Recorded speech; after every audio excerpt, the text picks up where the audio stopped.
Sa video ito, pag-usapan natin bakit nagkaroon ng People Power Revolution noong 1986 sa rehimeng Marcos at Cory Aquino.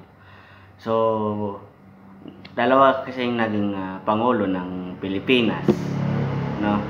Yan ang pag-uusapan natin ngayon. So, isipin nyo na lang na ako professor ninyo at mamaya pwede ko na kayong i-dismiss. Okay? Let's go.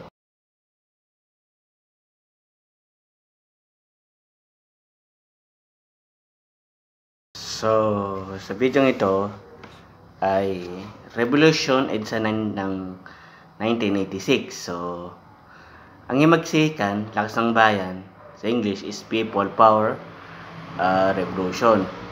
Tinatag ding Revolution sa EDSA 1986. Mapayapang demonstrasyon na nagtagal ng 4 na araw mula Pebrero 22 hanggang Pebrero 25 ng taong iyon. Kasi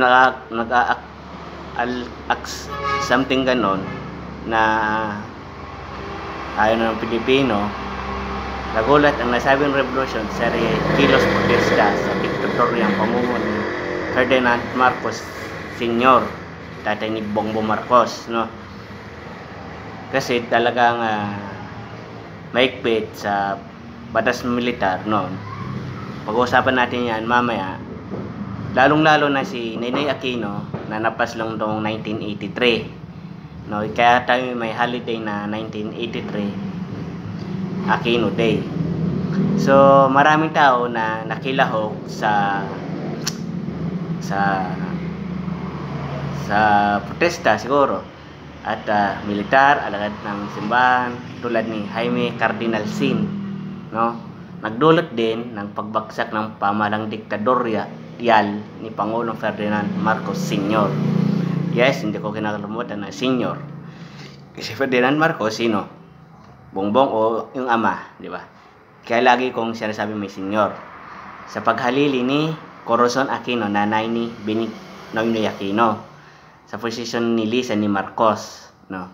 Naganap ang mga demonstrasyon sa EDSA Epifanio de los Santos, isang mahalagang daan sa Kalakhang, Maynila.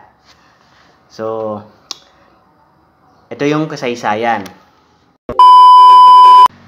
Ang rehimeng Marcos, nahalal si Ferdinand Marcos Sr., Pangulo ng Pilipinas noong 1965. Natalyo niya si Diosdado Macapagal, tatay ni Gloria Arroyo, noong kasalukuyan nakaupo bilang Pangulo. Sa ilalim na kanyang pamuno, naging aktibo si Marcos Sr., yes, sa mga proyektong infrastruktura, agrikultura at pampublikong serbisyo sa Pilipinas. Sa kabila ng bali-balitang dayaan nung eleksyon, nahalal muli si Marcos 1969 at natalo si Sergio Osmeña Jr. Kasi Ferdinand Marcos noong 1969. 20 years si Ferdinand Marcos Sr. bilang Pangulo. Maraming mga aligasyon, katiwalian na lumitaw sa kanyang ikalawang termino ng kanyang pamumuno. Maraming mga tao din na naghirap at dahil dito tumaas ang kaso ng mga krimen, kaguluhan sa bansa. Ito ang naging dahilan sa pagbuo ng rebelding grupo katulad ng NPA, mga Moro Islamic Liberation Front, naglalayong magkaroon ng hiwalay na bansa.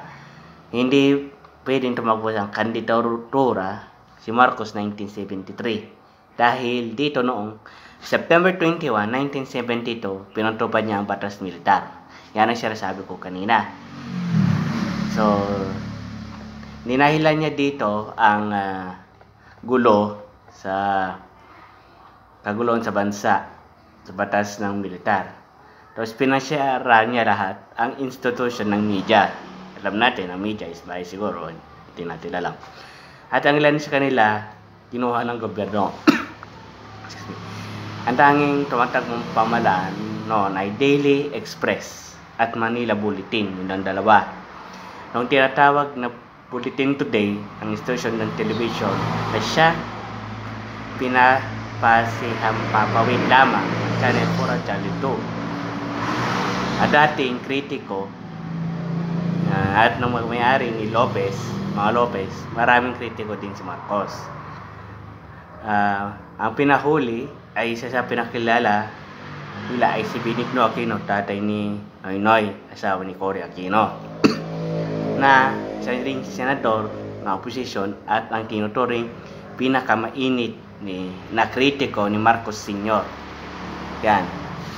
Ito yung sunod na sabihin ko, yung pakpas lang kay Ninoy Aquino. Ito na yun. Okay. Pagpas lang nung kay Ninoy Aquino, lumabas sa Estados Unidos si Ninoy Aquino 1981 sa kanyang kalusugan. Makalipas ang 3 taon, 1983, sinasabi ko, pinahayag ni Aquino ang kanyang kagustuhan makabalik sa Pilipinas. Kahit marami sa kanyang kaibigan at taga-suporta ay tutol dito. Pilipinas are worth dying for. August 21, 1983, pinaslang si Aquino habang siya ipabalabas sa isang eroplano sa Manila International Airport na ngayon na pinangalan sa kanya. Yes, na iya. So, ito yung snap election. So, dahil dito, ang snap election dahil sa pagdodon ng Pilipino ng pamahala ng mabuting mungkahi ng Amerika kay Marcos pagsasagawa ng halalan snap election, pinakinggan ni Marcos ang mungkahing ito. So, nandito na yung revolution letsa dahil na rin sa mga balita na malawakang madaray sa eleksyon na nagbalak ng ilang sundalo pamumuno na nung kalihim pambansang depensya si Juan Ponce Enrile na pabagsakin ang pamahalaang Marcos. Sa kasamang palad, nalaman ni Marcos ang balak na ito at agad na pinag-utos niya ang pagdagip sa pinuno nito dahil naharap siya sa pipintong pagdagip sa kanya. Halig, humingi ng tulong kay Enrile Vice Chief Lieutenant Fidel V. Ramos. Yan ang so yan ang revolution kung bakit February 25, 1986 it's a people power at Ninoy Aquino Day. So yun lang, konting kalaman. Okay. So thank you sa pakikinig ninyo.